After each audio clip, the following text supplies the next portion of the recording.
বিসমিল্লাহির রহমানির রহিম। হে জগতবাসী, আজ আমি শামীম আলী চিশতি আপনাদের সামনে একটি আলোচনা নিয়ে আসলাম। সেই আলোচনাটি হলো যে এই জগতে প্রত্যেকটা মানুষেরই দরকার। যদি কেউ এই আলোচনাটি খুব মন দিয়ে খেয়াল দিয়ে যদি শুনতে পারেন, ইনশাল্লাহ আপনাদের লাভবান হবে, লস হবে না। আর সেই লাভটা কি? ইহকাল এবং পরকাল দোনো কালই আপনাদের লাভ থাকবে। তবে একটু মনোযোগ সহকারে শুনবেন। সে কথাটি হলো, এই পৃথিবীতে অনেক মানুষই দেখা যায় চাকরি করে, যাই বেতন পায়, আয় বরকত হয় না। দেখা যায় ব্যবসা করে, কিন্তু সে ভাবতেছে বা দেখতেছে খুব লাভ হচ্ছে, কিন্তু যেই পরিমাণে মনে করতেছে সেই পরিমাণ হচ্ছে না।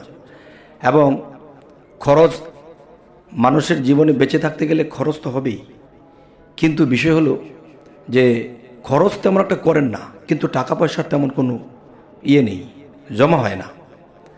তাহলে ভবিষ্যতে ছেলে মেয়েদের বিবাহ দিতে হবে বা তাদের একটা বাসস্থান করতে হবে, মানে খেয়ে দিয়ে কেমন জানি সমানে সমানে হয়ে যায়। কখনো কখনো কিছুটা থাকে, আশা অনুসারে সেটা থাকে না। এর কারণ কি? এর বেদ রহস্য কি? হে জগতবাসী, হয়তো মনে মনে বলবেন যে লোকটা কি বলবে, জীবন চলার পথে এমনটা তো হয়। তবে এমনটা হয়, অতিরিক্ত যদি খারাপ হয় তাহলে একটা মানুষের জীবন খুব অশান্তিতে কাটে। তাহলে আজকের এই আলোচনাটি একটু মনোযোগ সহকারে শুনবেন। সেটি হলো, দেখেন, আল্লাহ কিন্তু মানুষের ইহকাল এবং পরকালের উন্নতি চায়, কিন্তু যার চাইতেছে সে কিন্তু উন্নতি চাচ্ছে না, তার কিন্তু ক্ষতিগ্রস্ত হচ্ছে। তার ক্ষতিগ্রস্ত হচ্ছে কীরকম সেটা বুঝতে পারছে না। কিন্তু আমি কোরআন ও হাদিসের মতে যে কথাগুলো বলবো, যদি আপনারা মানতে পারেন, ইনশাল্লাহ আপনাদের ইহকাল এবং পরকাল জয়লাভ করবেন ইনশাআল্লাহ। সেই কথাগুলো হলো, যেমন মানুষে আল্লাহর ইবাদত যতটুকু পারে ততটুকু করে, অনেকে অলসতায় করে না। যাই হোক, যখন মনে ধরবে তখন তো অবশ্যই করবে। তো এখনকার যে বিষয়টি বলবো, দেখেন, আপনি যখন রাস্তা দিয়ে আপনার কাজে আপনি বের হয়েছেন, তখন আপনার বাড়ির আশেপাশে কিংবা আপনার রাস্তায় চলার পথে জিন শয়তান আছে এবং মানুষ শয়তান আছে। কোরআনে আল্লাহ বলেছে যে মানুষ শয়তান এবং জিন শয়তান হতে তোমরা বিরত থাকো। এই শয়তান তোমাদের পূর্বপুরুষদেরকেও ধ্বংস করে আসছে, এই কথাটা কোরআনের। তা এখন আমি বলতে চাই, তাহলে সেই মানুষ শয়তান এবং জিন শয়তান হইতে আমরা যদি হেফাজত চাই, আমরা যদি ভালো থাকতে চাই, তাহলে আমাদের কি করতে হবে? যেমন আপনি যখন রাস্তা দিয়ে হেঁটে যাচ্ছেন, তখন আপনি একরকম মন মানসিকতা নিয়ে বের হয়েছেন, সুন্দর মন মানসিকতা নিয়ে বের হয়েছেন।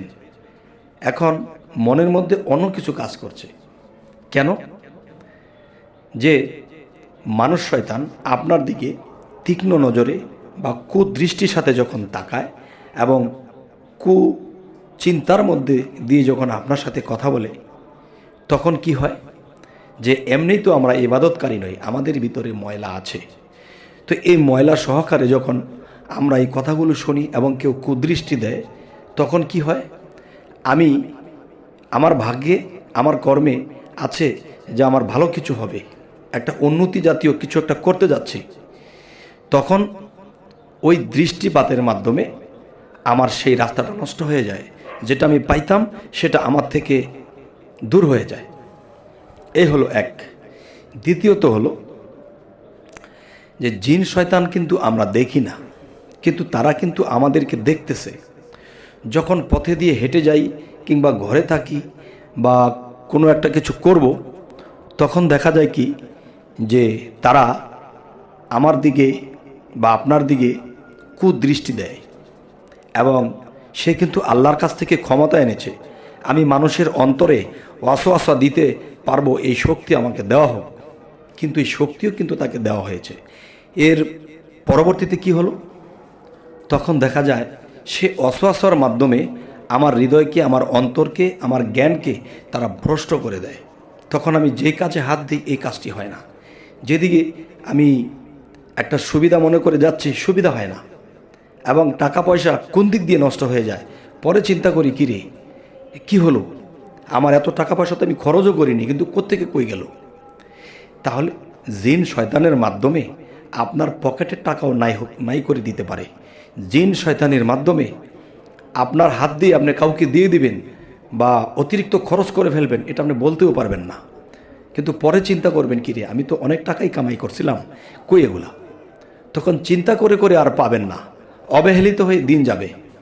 তাই আমি এখন বলবো, আল্লাহ সেই সুযোগগুলো রেখেছে, একটু ভালো করে খেয়াল করে শুনুন, আপনার জীবন পাল্টে যাবে ইনশাআল্লাহ। সেটি হলো, যখন আপনি বাড়িতে আসেন তখন সেই মানুষ শয়তান এবং জিন শয়তানের কুদৃষ্টি নিয়ে আপনি বাড়িতে ঢুকেছেন। তখন বাড়িতেও কখনো কখনো ঝামেলা হয়ে যায় কারোর সাথে, এটা কিন্তু ওয়াসওয়াসা দিচ্ছে, শয়তানের তরফ থেকে হচ্ছে। আর যখন আপনি ঘুমিয়েছেন খেয়ে দিয়ে, তখন কিন্তু আল্লাহর ইবাদতও করেননি। ঘুমিয়ে যাওয়ার পরে শয়তান আপনাকে সারা রাত্রে অনেক কিছুই দেখালো, স্বপ্নে দেখালো এটা সেটা। এরপরে কি হলো? এরপরে যেটা হলো, যেমন আপনি যেরকম ছিলেন নিজেই দেখতেছেন যে আমি এই রকম, এখন একটু পরে আরেক রকম, মনের অবস্থা আরেক রকম, বিভিন্ন কিছু বিষয় হয়ে দাঁড়িয়েছে। তখন দেখা যায় আপনি নিজে বুঝতে পারেন না। তাই আমি বলবো, যখন আপনারা রাত্রে খাওয়া দাওয়া করে ঘুমাবেন, ঘুমানোর আগে অজুটা করবেন। অজুটা করে যদি আপনার মনে চায় আল্লাহর কিছু ইবাদত করলেন, কিছু জিকির করলেন, এরপরে কি করবেন, যে 3 বার পাঠ করবেন ফাতিহা, 3 বার পাঠ করবেন কুল হু আল্লাহ, যাকে ইখলাস সূরা বলা হয়, এরপরে 1 বার ফালাক, 1 বার নাস। হে জগৎবাসী, আমি আবার বলছি, 3 বার ফাতিহা সূরা, 3 বার ইখলাস, 1 বার ফালাক, 1 বার নাস। এটা পরে আপনি নিজের বুকে ফু দিবেন এবং 1 গ্লাস পানিতে ফু দিয়ে সেই পানিটি আপনি নিজেই খেয়ে ফেলবেন। খাওয়ার পরে আপনি ডান কাতে শোবেন। শোয়ার পরে আল্লাহর জিকির করতে করতে, আল্লাহু আল্লাহু জিকির করতে করতে আপনি ঘুমিয়ে পড়বেন। তখন প্রতিদিন যে আপনাকে শয়তান ওয়াসওয়াসা দিত বা আপনাকে কুদৃষ্টি করত, আপনাকে বিভিন্ন কিছু আপনাকে নিয়ে খেলামেলা করত, এটা আপনি বুঝতে পারতেন না। কিন্তু আজকে রাত্রে এই কাজগুলো করে শোয়ার পরে আপনি দেখেন যে আপনার মধ্যে কোনো খারাপ কোনো স্বপ্ন বা খারাপ কিছু তেমন কিছু আসবে না। তখন দেখবেন ভালো কিছু। আচ্ছা, গেল এবার রাতের সাবজেক্ট। এবার আসি সকালের সাবজেক্ট। সকালের সাবজেক্ট হলো, যদি আপনি নামাজি হন, নামাজ পড়লেন, কিন্তু আপনি যখন বাইরে বের হবেন তখন আল্লাহকে কল্পনা করে সামনে রেখে একটা সেজদা করবেন। সেজদা করার পরে মনে মনে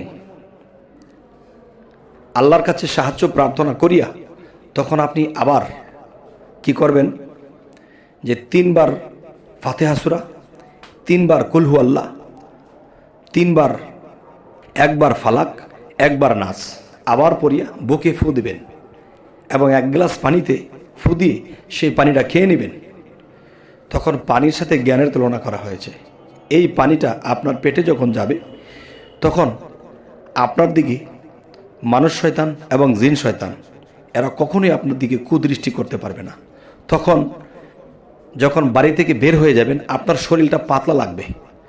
যখন আপনি আপনার কাজে, অফিসে, বিভিন্ন জায়গাতে চলে গেছেন, যখন যে কাজে হাত দিচ্ছেন মনে আনন্দ, শান্তি, এরপরে অন্তরে তো আল্লাহর জিকির রাখবেনই।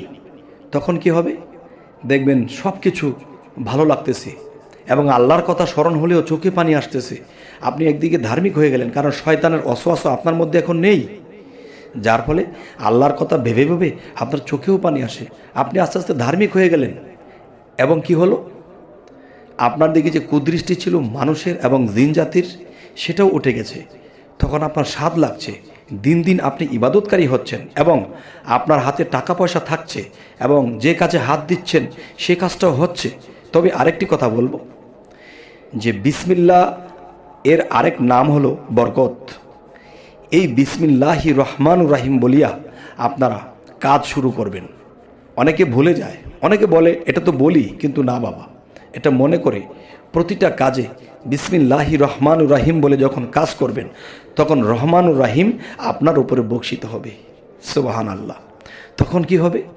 আপনি কাজ করবেন, চলবেন, আপনার ভিতরে এমন এক শান্তি কাজ করবে যে পৃথিবীতে আমাকে আল্লাহ যেমনই রেখেছে, মরলে আমার কোনো চিন্তা নেই, কারণ সর্বসময় আমি আল্লাহর নামের উপরে আছি। সুবহানাল্লাহ। তবে হে জগতবাসী, আমাদের এই আলোচনা আপনাদের কেমন লাগলো? যদি এই জিনিসগুলো মানতে পারেন, আল্লাহর কসম বলছি যে আপনি ক্ষতিগ্রস্ত হবেন না, আল্লাহ আপনাকে নিজে হেফাজত করবে। তবে আমাদের এই চ্যানেলের আলোচনা আপনাদের যদি ভালো লাগে তো অবশ্যই সাবস্ক্রাইব করে রাখুন, পরবর্তী আলোচনা যেন আপনাদের কাছে সহজেই পৌঁছে যায়। তো সকলেই ভালো থাকবেন। আল্লাহ হাফিজ।